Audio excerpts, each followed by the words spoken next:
Kahit madalas may sakit, bihirang mapatignan ni Mona Lisa ang mga anak sa health center, kaya ipinasuri namin sila sa doktor.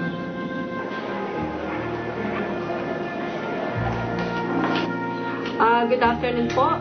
Ako po si Dr. Barrientos, no? Wala naman po silang hika. Yung hinihingal minsan, may time pagka malamig po o kaya nakasinghot ng usok, hinihika, wala naman po. Hinga lang na. Per month, so okay. Pwede pa pong bukas ang bundok. Pagpasok pa lang po nila, talagang grabe na po yung ubo nila, no?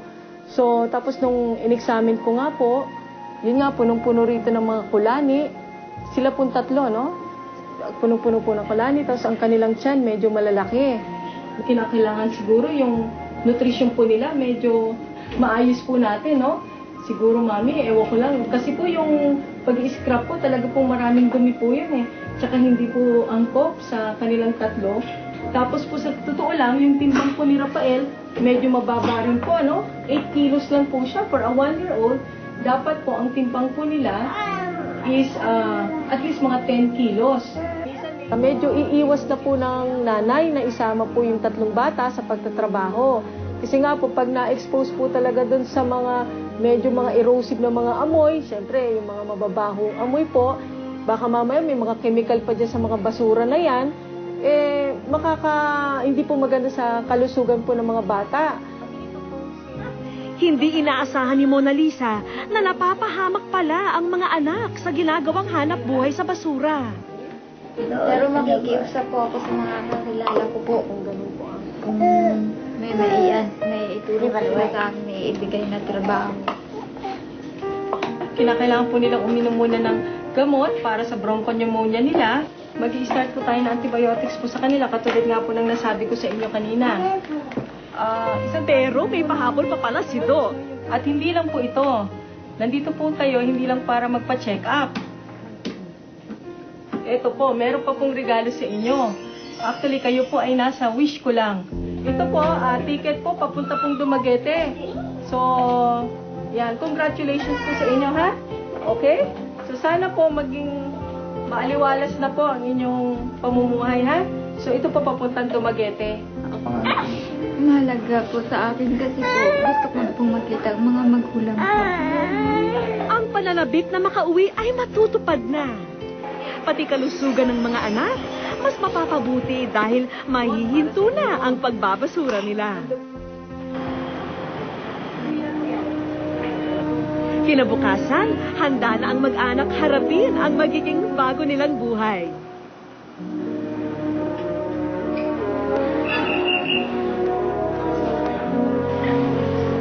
Labing-4 na taon mula nang lisanin ni Mona Lisa ang Dumaguete, kaya hindi maipaliwanag ang nadarama.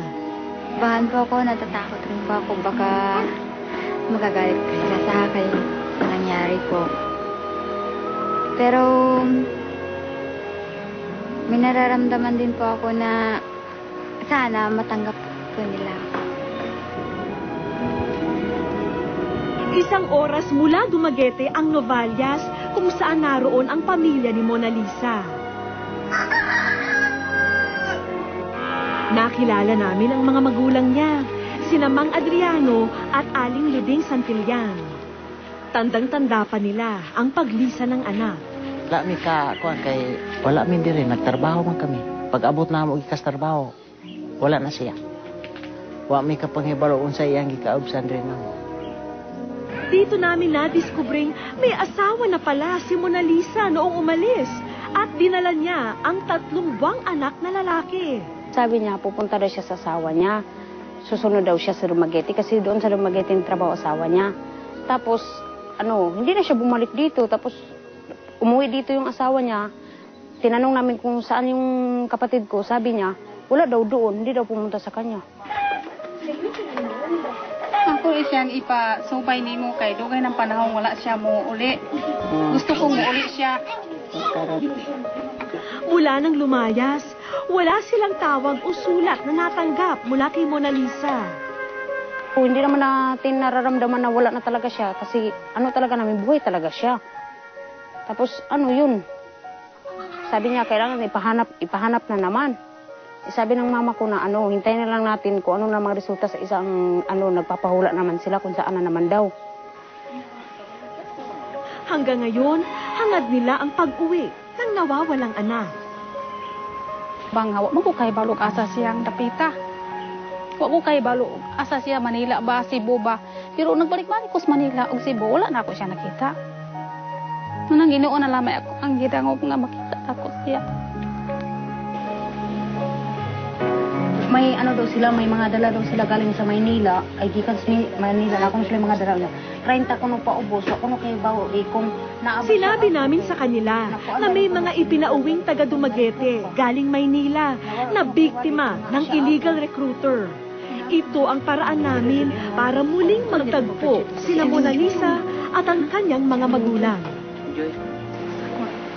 Na siya sa Bagiti ron, may balag namo. Wish ko lang sa aming pagbabalik.